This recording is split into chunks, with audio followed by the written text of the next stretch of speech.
Welcome back to Autoscope. Mercedes-Benz Actros Motorhome in Texas in 2026.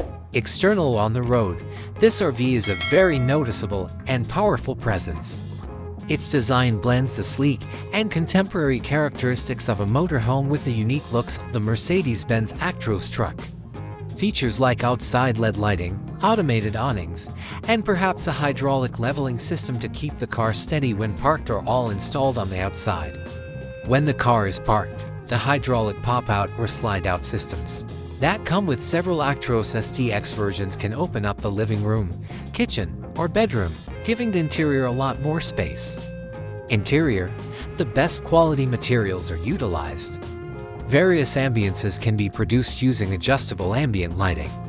The large living room area is equipped with a flat-screen TV, a customized music system, and plush leather or fabric couches. This area is intended for leisure and amusement. Modern full-size appliances, including a dishwasher, refrigerator freezer, microwave combination oven, induction cooktop, and smart storage, are included in the kitchen. A queen or king-size bed, lots of storage, and a separate television are typical elements of the master bedroom.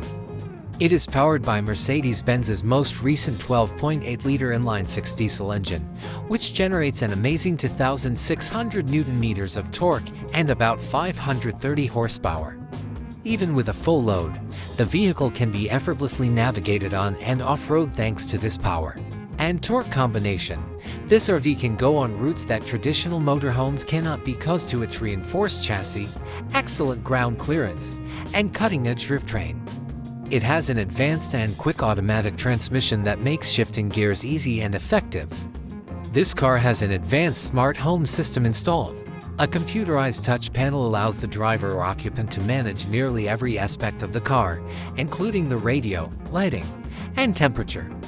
Use a robust electrical system that includes a diesel engine, large-capacity lithium-ion batteries, and possibly solar panels.